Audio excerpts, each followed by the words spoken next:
Whistle வச்சிருக்கா. தற்குறி மாட்டினியா? டேய் வாங்கடா, தற்குறி மாட்டி இருக்கான், வந்து பொளந்து கட்டுடா இவனை. வாயில மடக்கு ஊதிய வச்சிருக்க, அப்போ தற்குறி தானே நீ?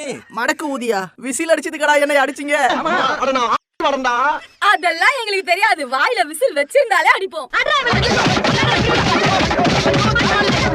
நமக்கு கிடைத்திருக்கிற விசில் சின்னம். நாம் எச்சரிக்கையாக இருக்க வேண்டும். பஸ் ஸ்டாண்டிலே வயதிலே இருக்கின்ற தடுமாறி கொண்டிருக்கிற பெரியவர் இருக்கின்றத்திலே திடீர் என்று விசில் அடித்தால் அவர் தடுமாறி போய்விடுவார். தூங்கிக் கொண்ட இடத்திலே காதிலே சென்று விசிலை அடித்து விடாதீர்கள், மோட்டு போய்விடும். என்ன இப்படி ட்விஸ்ட் ஆயி போச்சு? ஆகவே நம்முடைய விசிலை பொறுத்தவரை எச்சரிக்கையாக இருக்க வேண்டும். என்ன இன்னைக்கு ரொம்ப நல்ல மூட்ல இருக்கிற போல இருக்கு. இப்படி நொந்து போய் உட்கார்ந்திருக்கேன் பூரா உனக்கு நல்ல மூடுல இருக்காயின்னு அர்த்தமா? நம்ம சின்னம் உங்கள் சின்னம், நம்மளுடைய வெற்றி சின்னம் விசில். கப்பு முக்கியம் பகிலே. ரொம்ப சந்தோஷப்பா, நீ செய்யற ஒவ்வொரு காரியமும் பொக்குதே. அண்ணாக்கு தேர்தல் ஆணையம் விசில் சின்னத்தை ஒதுக்கி இருக்காங்க. ரொம்ப ராசியான சின்னம் அது. அண்ணா நல்லா ஊதுவாரு. ரெட் விசிலுக்கு தமிழ்ல என்னப்பா? தமிழ்ல மடக்கு ஊதி. மடக்கு ஊதியா? அருமை.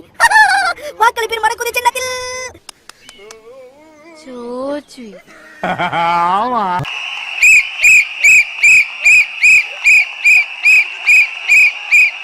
பியூர் குஸ்மா பர்கலவா? ஆமா இருக்கு, ஆனா நான் கிளம்புறேன். கிளம்பறியா? நீ என்ன அஜித் ஃபேனா இல்ல சீமான் கூட இருக்கிற காங்கிரஸ் அச்சச்சோ இல்ல 200 ரூபாய் ஊப்பியா? நான் எதுவும் இல்ல, ஆனா நீங்க காது பக்கம் ஊதுறது இரிட்டேட்டா இருக்கு. ப்ளீஸ் என்ன விட்டுருங்க. சரி நீ போ. ரொம்ப தேங்க்ஸ் மடக்கூதிங்களா.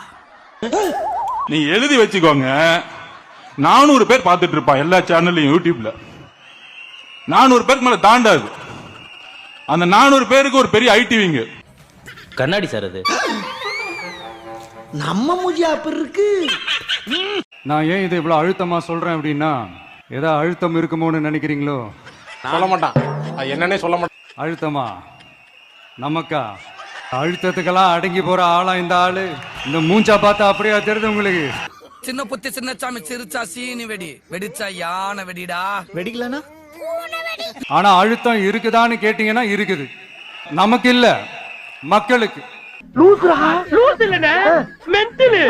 அப்படிப்பட்ட இந்த கட்சிகளை உண்மையா தில்லா எதிர்க்கிற அந்த கட்ஸும் கெத்தும் நம்ம கிட்ட மட்டும்தான் இருக்கு. ரொம்ப பயங்கரமான ஆளா இருப்பாரு. உனக்கு என்ன வேணும்? கீழே உட்காந்துட்டு கலாணி பழ பூரா கரெக்ட் பண்ணிக்கிட்டு சொகுச்சா ஜொலிக்கிற. எங்க பொழப்பு ரொம்ப டேஞ்சர் பொழப்பியா? இளைஞர்கள் தான் நீங்க கவலையே படாதீங்க. இன்னும் 3 மாசத்துல நீங்க அரசாங்க வேலைகளில் இருப்பீர்கள். என்னடா இல்ல தண்ணி இனி போட்டிருக்கியா? இன்னும் ஒரு பேச்சுக்குப்பா.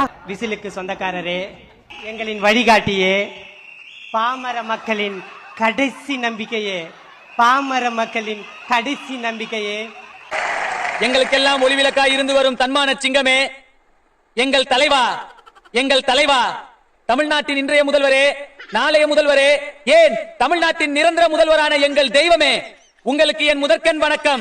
அப்படி சொல்ற என் செயலாளரே. ஆக்சுவலா எனக்கு பெருசா ஒரு அரசியலுக்கு வந்ததுலே பெரிய உடன்பாடு இல்ல. இதெல்லாம் நான் சொன்ன சிரிச்சிருவாங்கப்பா. நான் சொன்னா மட்டும். அதனால எந்த சின்னம் கொடுத்தா என்னன்ற மனநிலையில தான் நான் இருக்கேன். உன்னை அசிங்கப்படுத்துறதுக்கு 6 நாள் அரசாங்க லீவே உள்ளாம் போல. அவ்வளவு பெரிய அகாடா நீ. என்னடா விஷயம் தெரியுமாடா? என்னது?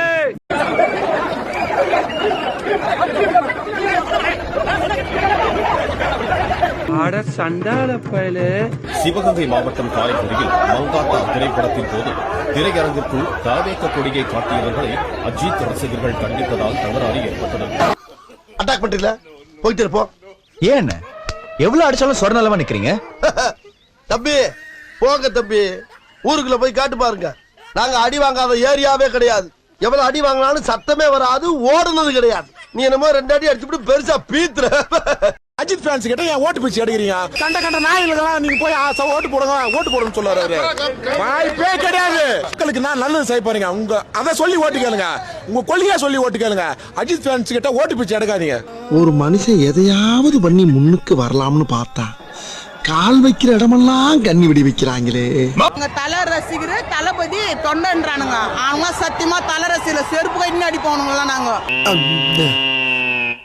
டேய் இவன் வேற என்னை ரொம்ப டார்ச்சர் பண்றான்டா. ரேஸ்ல வின் பண்ணாரு, 2வது 3வது 4வது. அப்பெல்லாம் வாழ்த்து சொல்றது ஒரு நண்பனா ஒரு ஃப்ரெண்டா வாழ்த்து சொல்ல வேண்டியதானே எங்க தலைக்கு. அப்பெல்லாம் சொல்லல. நீ எலெக்ஷன் நின்னு இங்க தமிழ்நாட்டுல உங்களுக்கு வாய்ப்பு இல்லைன்னு நீ போய் மலேசியால போய் மலேசியானதுமே என் நண்பன் தலைதான் ஞாபகம் வருது. யார் ரேஸ்ல வின் பண்ணாரு அப்ப வாழ்த்து சொல்றது. நீ கேட்ட ஒவ்வொரு கேள்வி என்ன செருப்பால் அடிச்ச மாதிரி இருக்குடா. மாதிரி இல்ல, உண்மையிலே செருப்பால தான் அடிச்சேன். பத்மபூஷன் வாங்கினாரு அப்பெல்லாம் வாழ்த்து சொல்றது. அப்பெல்லாம் எங்க தலையை தரலையாமா அந்த அவருக்கு. எப்படி சிக்கிரிக்கம் பாத்தியாப்பா.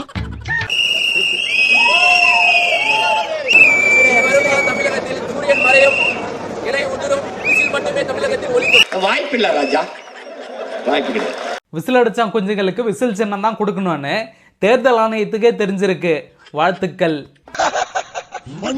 இந்த நார்த் இந்தியன்ஸ் பாத்தீங்கன்னா சாமியை தூக்கிட்டு ஊரை ஏமாத்துறவங்க பின்னாடியும் மதவெறி ஜாதி வெறி கும்பல் பின்னாடியும் கண்மூடித்தனமா சுத்துவானுங்க. அதாவது படிப்பறிவு கம்மி, பகுத்தறிவு அதை விட கம்மி. சுருக்கமா சொல்லணும்னா ஆட்டு மந்தைங்க மாதிரி சுத்துவானுங்க.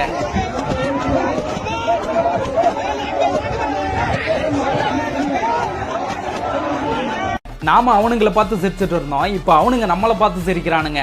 நம்மளனா நாம இல்ல, நம்ம ஊர்ல இருக்கிற சில தற்கூரிங்களை பார்த்து.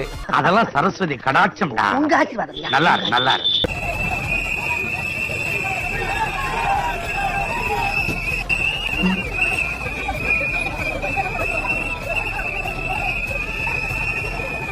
படிக்காது காட்டாம் புத்தி காமிச்சிட்டியா? அதெல்லாம் சொல்றது ஒழுங்கா படிக்கணும்னு. இனிமே படிப்பியா? இன்னைக்கு நிலைமைக்கு தியேட்டருக்கு போய் ஒரு படத்தை பாருங்க, அங்க இருக்கிற ஒரு தற்கொலை எந்திரிச்சு டிவிக்கேன்னு கத்துவான். அவ்வளோ பெரிய காமெடி இல்ல இது. இல்ல ஏதாவது ஒரு ஃபங்க்ஷனுக்கு போய் பாருங்க, அங்க கூட்டமா இருக்கா, அங்க ஒரு தற்கொலை எந்திரிச்சு டிவிக்கேன்னு கத்துவான். அறிவு கெட்டவன, மானம் கெட்டவன. இல்ல ஏதாவது ஒரு கோயிலுக்கு போய் பாருங்க, அங்க கூட்டமா இருக்கா, அங்க ஒருத்தன் எந்திரிச்சு டிவிக்கேன்னு கத்துவான். அதாவது கூட்டத்தை பார்த்தாவே குரங்கு சேட்டையே பண்ணிட்டு இருக்கானுங்க. சூப்பர். ஏண்டா எலெக்ஷனுக்கு இன்னும் 3 மாசம் கூட இல்லடா, ஆக்கப்பூர்வமா ஏதாவது அரசியல் பண்ணுவானுங்கன்னு பார்த்தா அரமெண்ட்ல மாதிரி பண்ணிட்டு இருக்கானுங்க. இவங்க எல்லாம் ஜிம்ல என் கூட ஒர்க் அவுட் பண்றவங்க.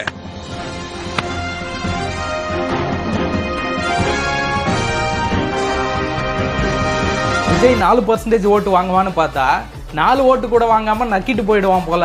சோறு தானே திங்கிற. இப்படி வடக்கன் நம்மளை பார்த்து சிரிக்கிற அளவுக்கு வடக்கனை விட மோசமா பொதுமக்களுக்கு தொந்தரவு பண்ணிட்டு இருந்தா உங்களுக்கு கொடுத்த அந்த சின்னத்தை வாங்கி உங்க வாயிலேயே சொருவி அனுப்பிடுவாங்க.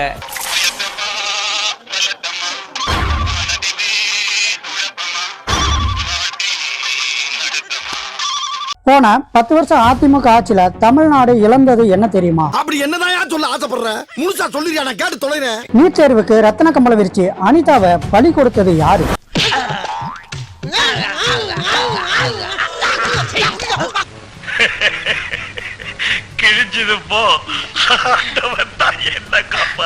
தூத்துக்குடியில 13 பேரை சுட்டு கொண்டுட்டு டிவியை பார்த்து தெரிஞ்சுக்கிட்டேன் அப்படின்னு சொன்னது யாரு?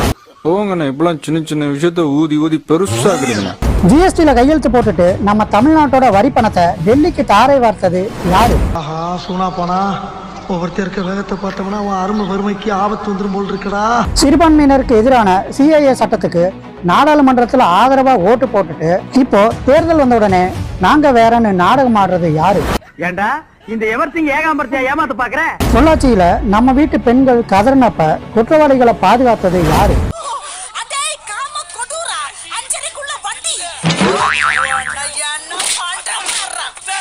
விவசாயிகளுக்கு எதிரான கருப்பு சட்டங்களை டெல்லிக்கு பயந்துகிட்டு ஆதரவா ஓட்டு போட்டது யாரு? நீ எல்லாம் ஒரு மனுஷன். வேலு பார்த்து பேசியா, நான் ஒரு நாட்டாம. அதுக்கு நீ காலை நீட்டாம இருந்திருக்கணும். இப்படி அதிமுக செஞ்ச துரோகத்தை ஒரு நிமிஷத்துல சொல்ல முடியாது.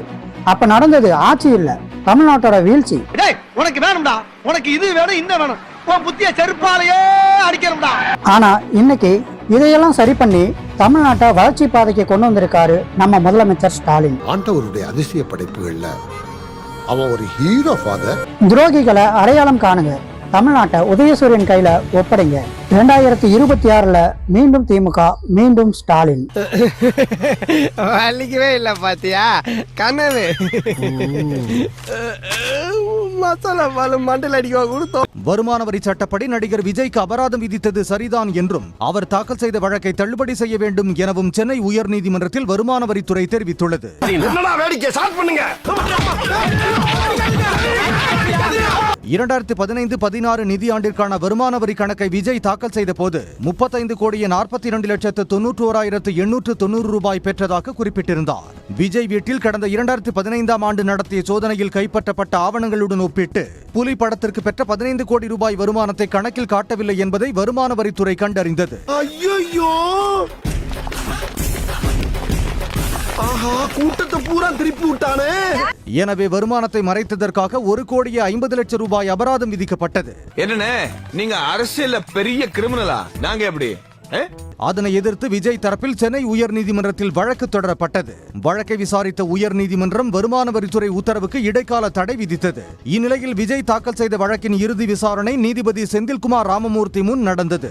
அப்போது சட்டப்படி அபராத உத்தரவை 2019 ஜூன் 30ஆம் தேதிக்கு முன்பே பிறப்பித்திருக்க வேண்டும் என்றும் காலதாமதமாக 2022ஆம் ஆண்டு உத்தரவு பிறப்பிக்கப்பட்டதால் அதனை ரத்து செய்ய வேண்டும் என விஜய் தரப்பில் வாதிடப்பட்டது.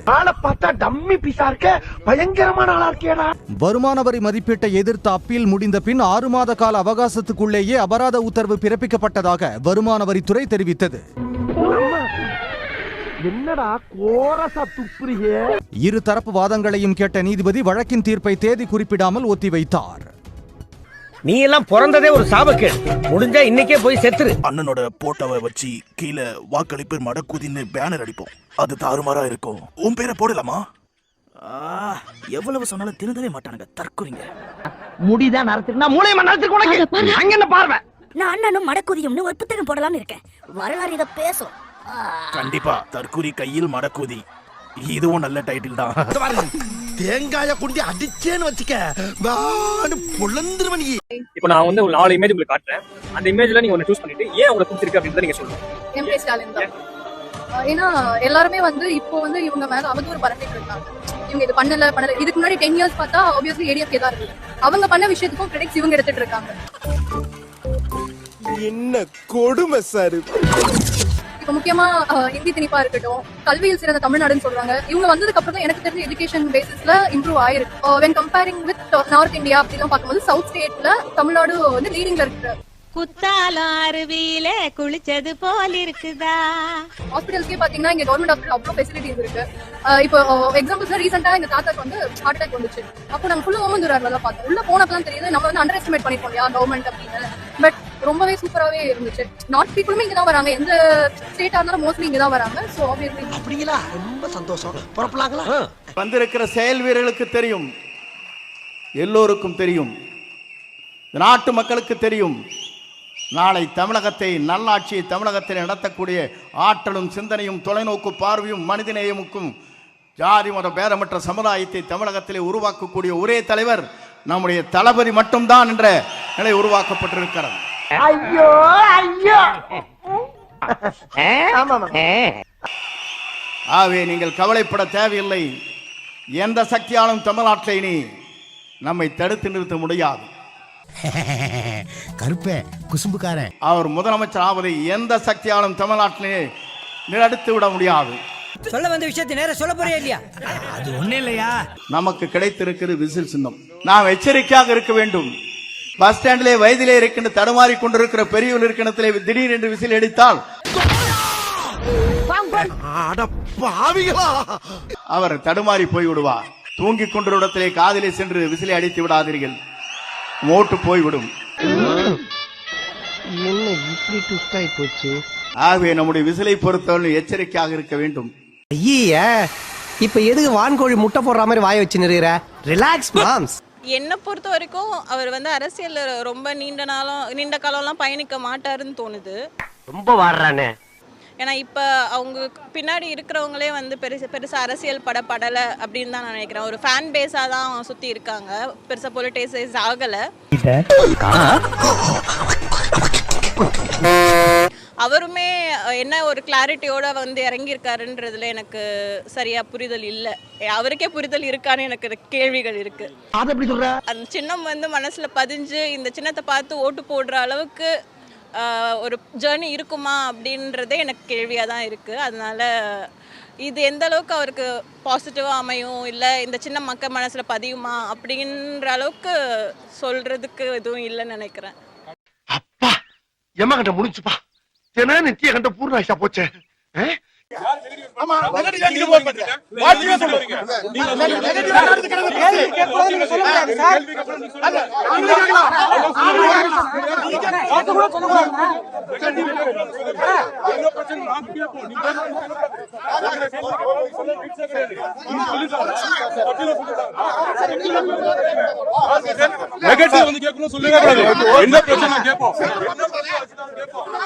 புடிங்கிருப்ப தருதல போ போய் டீ சொல்லு போ. என்ன கேட்கணும் கேட்கணும் நீங்க சொல்லி கொடுக்கூடாது சரியா? பிரச்சனை நான் கேட்போம். வேணாம், ஏற்கனவே நீ கேட்ட பல வில்லங்கமான கேள்விகளுக்கு விட சொல்ல முடியாம வெந்து நொந்து வைத்தினே மறுபடியும் கிண்டார். இந்த வீடியோ உங்களுக்கு பிடிச்சிருந்தா கண்டிப்பா லைக் பண்ண மறக்காதீங்க. அப்படியே உங்க நண்பர்களுக்கும் ஷேர் பண்ணுங்க. நீங்க பண்ற ஒவ்வொரு லைக்கும் தான் இந்த வீடியோவை மற்ற நண்பர்களுக்கும் கொண்டு போய் சேர்க்கும். மறக்காம சப்ஸ்கிரைப் பண்ணுங்க. உங்க கருத்துக்களையும் கமெண்ட் பாக்ஸ்ல பதிவு பண்ணுங்க.